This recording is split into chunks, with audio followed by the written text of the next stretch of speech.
Hey everybody, Tony Mejia here for Playbook Experts. Welcome to our YouTube channel. If you haven't been here already, we're going to recap Monday's college basketball action and give you a free winner on Tuesday.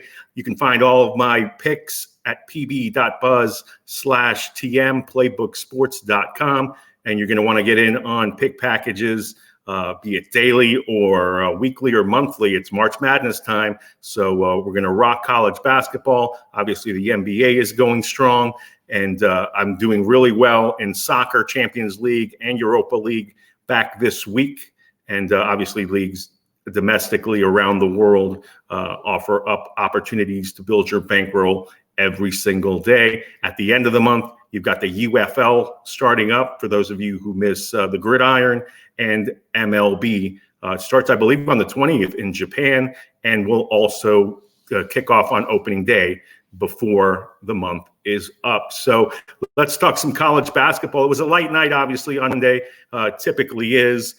The two big major conference games featured Baylor turning around an early deficit and actually winning and covering in a 93-85 victory over Texas. Really strong performances across the board for the Bears, but Bridges took the cake in terms of dominating. And the big thing to take from that game, the big takeaway, is Dylan Disu, the Texas big man. Really, they run their offense through him and Max Asmus, the gunner.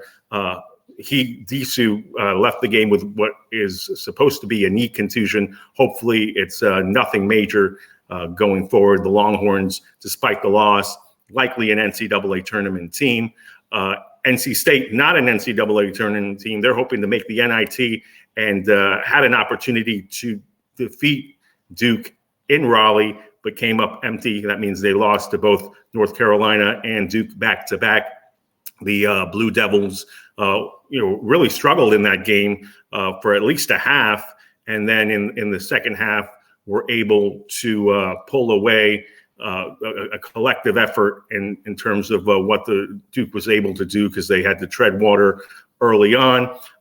Blue Devils picked up a 12-point victory, was it? 14, 79-65. They covered. The under came in late. And again, Duke looking like a team that has an opportunity to make some noise in March. The depth is starting to bear fruit for Duke, not a one-man team. And so we'll see what they do this weekend against North Carolina. They were hoping to get at least a share of the ACC title by defeating the Tar Heels in Durham. That's one of the weekend's big games. In other spots around the country, you had the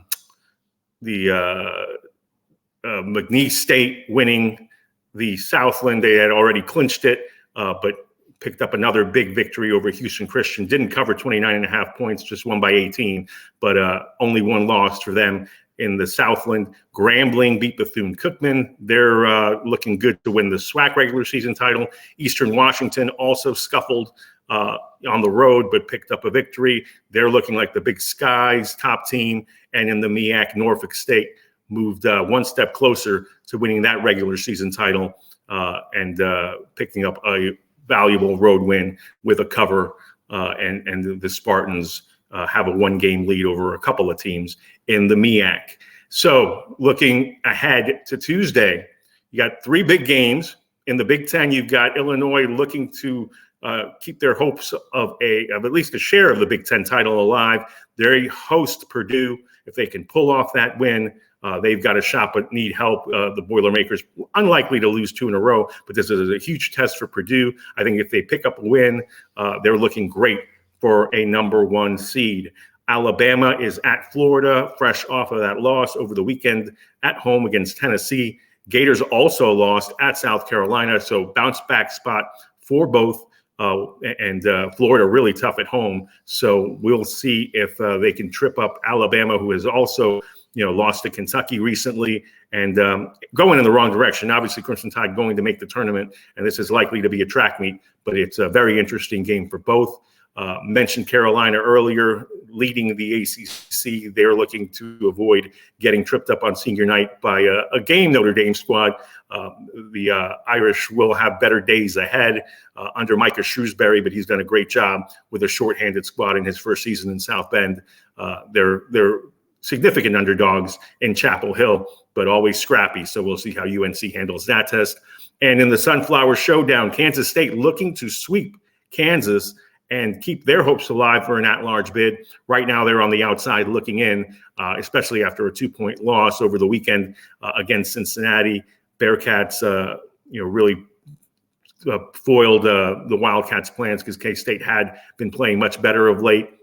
But if K-State can win this game against Kansas, they host Iowa State next and have a shot in the Big 12 tournament if they make some noise to sneak in there, given the collective strength of the Big 12. Bubble battles on Tuesday, teams that cannot afford to lose. You've got Clemson hosting Syracuse. Tigers ahead of the Orange right now in terms of resume.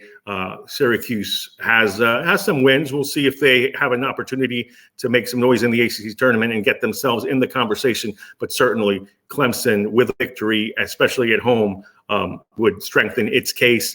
Wake Forest can't afford to lose at home against Georgia Tech, especially after coming up short over the weekend at Virginia Tech. They blew a game that they had won at the half against the Hokies, and Pittsburgh hosts Florida State.